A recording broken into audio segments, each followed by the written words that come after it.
سلام. در برنامه خبری امروز شنبه 5 مارس من طاهری سفر تا 15 دقیقه دیگر با شما هستم. در آغاز سرخط چندی از خبر و گزارش های برنامه. اینترنت در تاجیکستان گرانتر می شود. خدمات ضد انحصاری امر داده است تا 1 گیگابایت اینترنت نه کمتر از 50 سامانی باشد. علاقه های بین المللی وارداتی با استفاده از NGN و دیگر خدمات رسانی های تلفنی که در حال حاضر 18 درم برابر می باشد و 94 درم رسانیده می شود. با امید جای کاری مناسب با معاش بلند قرض گرفتند و هزاران یورو به یک شرکت دادند. احوالشان چنین شد. آدم ممکن که کار خوبه 2800 یورو تا 3000 یورو را میگیرین برای کار کنیم ما سوم دادیم خمون دامجا 5 موجی پول بانک داشتیم. مؤلفان یک گزارش تازه میگویند تاجیکستان به سرمایه‌گذاران خارجی نور دیده تاج سر میگوید اما شرایط مناسب برای کار آنها فراهم نمی‌کند. تفصیل خبرها. خدمات ضد انحصاری تاجیکستان به شرکت‌های مخابراتی یک امر داده است که ظاهراً نه تنها این شرکت‌ها بلکه مشتریانشان را هم عصبانی و ناراضی می‌کند. در این امر از روز 4 مارس آمده است شرکت‌های موبیلی و فراهم کننده اینترنت باید 1 گیگابایت اینترنت را نه کمتر از 50 سامانی فروشند. قیمتی که نظر به قیمت‌های پیشینه بسیار بلند است. میرزا نبی خالقزاد همکار ما در دوشنبه امر مذکور را در دست دارد و برای ما و شما شرح می‌دهد.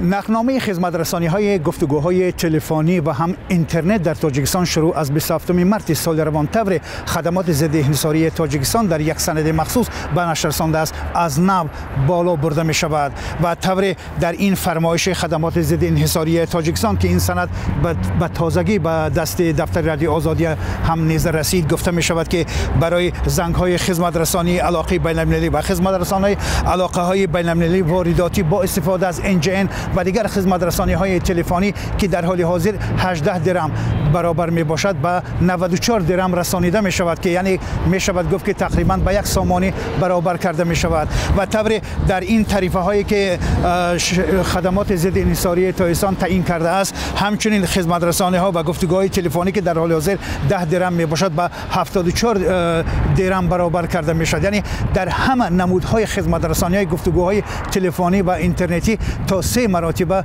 نرخ بالا برده می شود و سبب این را یعنی که خدمات ضد انحصاری تاجیکستان در این سندی که مفصل درباره هر یک نکته های بالاروی نرخ ها ذکر کرده است شرح نداده است. اما یک سوال اصلی که ضمن مطالعه این متن خدمات ضد انحصاری در ذهن آدم پیدا می شود که چرا در اینجا گفته شده است که این همه بالاروی نرخ ها خدمات رسانی ها چی برای اینترنت چی برای تلفن های گفتگوهای داخلی و بین المللی تنها به شرکت های دیگری رسمی تاجیکستان تعلق دارد به استثنای شرکت تاجیک تلکام. کارشناسان ساحه مذکور میگویند که هدف این از نو باز هم بیشتر کردن نفوذ تاجیک تلکام یک شرکت رسمی دولتی موبیلی تاجیکستان می باشد.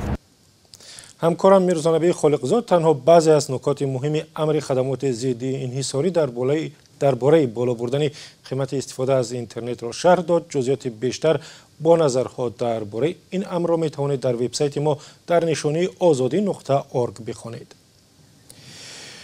مهاجران کاری تاجیک امروز جسد یک شهروند تاجیکستان را به دوشنبه فرستادند که در نتیجه 11,000 بیکار کشته شده است. امرالدین شریپوف ساکن محله لوچاب در کنار شهر دوشنبه روز جمعه 1 مارس در شهر ورانیج روسیه به هلاکت رسیده است. مقامات انتظامی روسیه به مهاجران تاجیک گفتند که یک شهروند روسیه و همسایه امرالدین شریپوف را با اتهام قتل شهروند تاجیکستان دستگیر کردند. مردی 58 ساله تاجیک تقریباً 20 سال باز در روسیه کار میکرده است و در تاجیکستان 2 پسر و 1 دختر داشته است. مهاجرانی که ویدیو انتقال تابوت را بر رادیو آزادی فرستادند گفتند که خویشاوندان او را از مرگ امرالدین شریپوف آگاه کردند. مقامات تاجیکستان گفتند پرونده 4 نفر از جمله یک شهروند چخیه را تحقیق دارند که گویا 10 نفر را فریب داده هزاران دلار آنها را از خود کردند. گروهی از مشتریان یک شرکت کارجو به مقامات شکایت بردند که این 4 نفر به آنها در چخیه جای کار خوب وعده دادند، پول گرفتند ولی به وعدهشان وفا نکردند. برات یوسفی گزارش می‌دهد.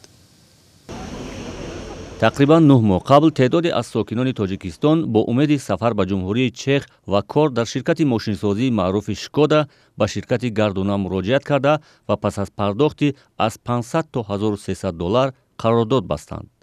اما تا امروز به جمهوری چخ نرفتند و پولشان را نیز بازپس گرفتن نمیتوانند. مسئولان شرکت گردونه دو شهروند تاجیکستان و واسلاو سکووتیل شهروند جمهوری چخ به ساکنان کارجوی تاجیکستان وعده کرده بودند که گروه اول باید 30 ایون سال 2018 به چخیا سفر کنند. 30 ایون گفتند که بلیط دادن، برانا را نشان دادن، بلیط‌های برون مستعدش نبودن. اون را نشان دادن که تقریبا 30 نفر باید میرفتن. بعد گفتن که رفتن ادمینیت میشه، ما لیسنس نداریم، حال لیسنس میگیریم، کارش یک ماه دو ماه دیگه با بهانه لیسنس مردم فریب کردن. وعده کار در چخیا با معاش کلان روز در میان ساکنان کارجوی تاجیکستان را به سوی شرکت گردونه جلب میکرد. تعداد مشتریان شرکت هر روز میافزود و مشتریان آماده بودند که حتی با پول قرض بانکی راحت این شرکت را به دست آورند. یکی اوجا وعده ممکن که اوجا کار خوبه 2800 یورو تا 3000 یورو را میگیرین، بریم کار کنیم، ما اومدیم 3 ماه دادیم، خیلی موندیم در اینجا 5 ماه پول بانک داشتیم. شرکت گردونه با وعده برای 2 سال کار در جمهوری چخ از ساکنان تاجیکستان مبلغ ستانیده است. در نهایت آژانسی ضد فساد در برابر واسلاو سکووتیل شهروند جمهوری چخ و 3 مسئول شرکت گردونه برای تامین جای کار در چخیا که به گفته آژانسی ضد فساد در شهر دوشنبه از 37 نفر ساکن تاجیکستان 32000 دلار و 101000 سومانی مبلغ گرفتند، پرونده جنایی باز کرد. عریضه نویسیم، کارپسیا دام نویسیم، سو پروکراتور دام نویسیم. یگون چون دو مسئول شرکت گردونه شهروندان تاجیکستان بازداشت شده ولی واسلاو سکووتیل چخ فرار کرده است. افراد فریب خورده میگویند در اصل شماره شهروندانی که به دام فریب مسئولان شرکت گردونه افتیدند 230 نفرند. این در حالی است که به قول دلیر عبدالرحمانوف ترجمان دادگاهی مقیم چخیا که از جریان کارگزاری و دعوت برای تحصیل و کار در این کشور آگاه است میگوید پیدا کردن جای کار قانونی در چخیا جریان ساده و آسان نیست. مهاجران مهنتی تاجیک که میخواهند در جمهوری چخ کار کنند باید تمام حجت‌های برای گرفتن ویزا از جانب چخیا گیرد، یعنی شرطنامه مهنتی، اجازتنامه زیست و این حجت‌ها را به یگان پرداخت پیشکی باید گیرد. در تاجیکستان فقط پرداخت هم دکومنت تاجیکی را میکند و در تاشکند پرداخت کنسولی میکند. مسئولان شرکت گردونه در حال با وعده تامین کار در چخیا از شهروندان مبلغ گرفتند که تاجیکستان با این کشور شرطنامه برای مهاجرت کاری ندارد.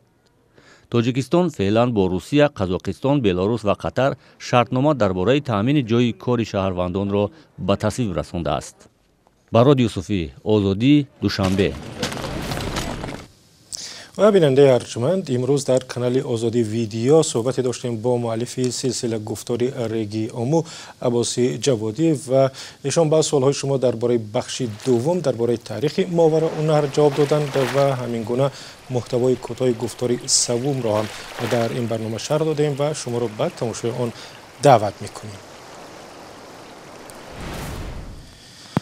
وزارت امور خارجه آمریکا در یک گزارش تازه درباره فضای سرمایه‌گذاری در تاجیکستان گفته است حکومت کشور مشتاق است که سرمایه‌گذاران از خارج بیایند و در رشد اقتصاد سهم بگذارند، اما شرایط را برای آنها فراهم نمی‌کند.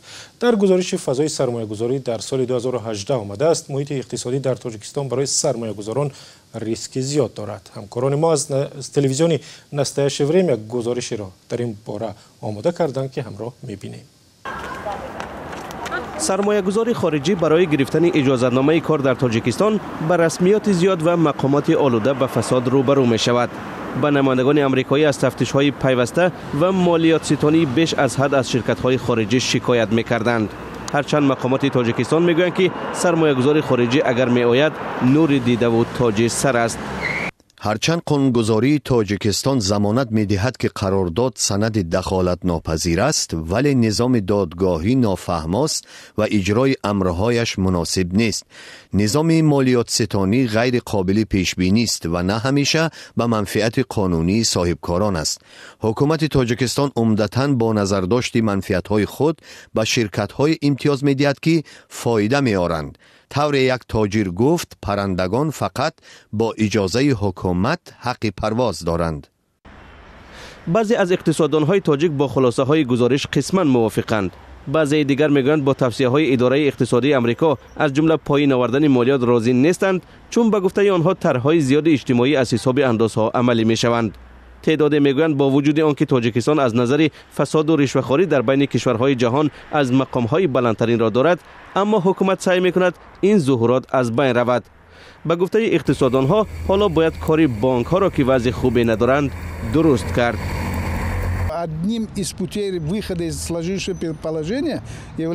یکی از راه‌های برون رفتن از وضع فعلی رشد بازار مالی است.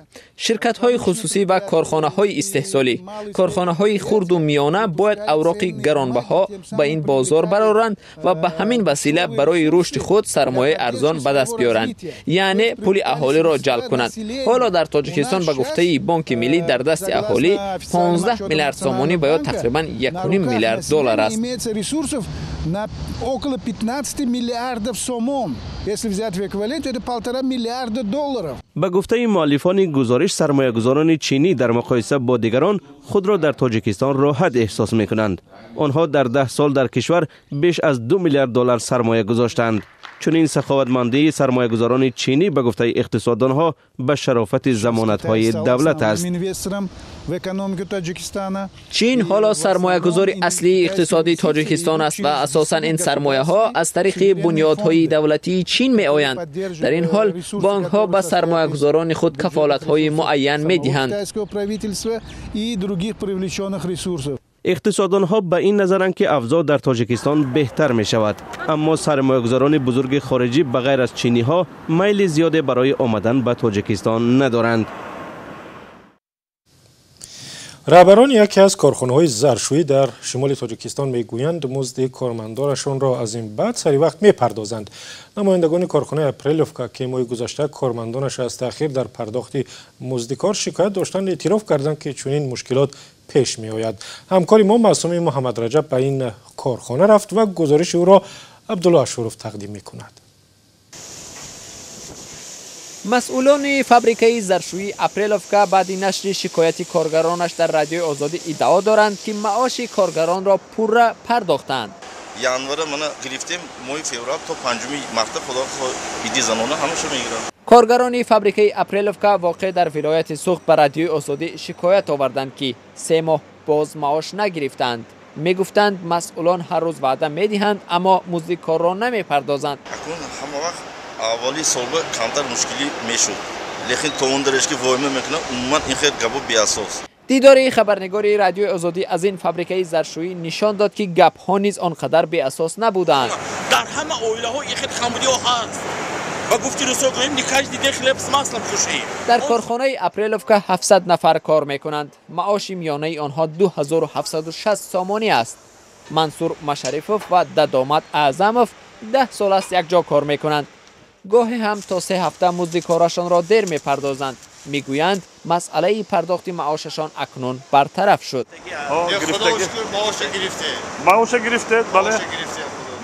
و تأخیر دادن معاش در کارخانه ظرفشویی اپریلوفکا از جانب مأموریت یک چیزی معمولی ارزیابی می شود و آن را نگران کننده نمی حسابند. آنهایی را که صدا بلند کردند اغواگر می دانند. همین شرایط مهنتی مو معقول نمیکنند، طلبات مو معقول نکردی بعدی سالینا با آنها شرط مهنتی بحث نشد. ممکن همونو اغوا انداختن نگون گباید بادری اغوا کردن پهن کردن. به هر صورت به اعتراف سازمان کسبه کارخانه یک موضوع اصلی شکایت کارگران این کارخانه معاش است. اساسا مراجعت کردن کارگران این در همین مسئله مراجعت میکنن که اویدی از نو دیده برآمدن معاش یا بلند کردن معاش. 15 دقیقه برنامه ما به پایان رسید. برای دریافت خبر و گزارش‌های بیشتر شما را به وبسایت azadi.org و کانال آزادی ویدیو در یوتیوب دعوت می‌کنیم. تا دیدار در برنامه دیگر.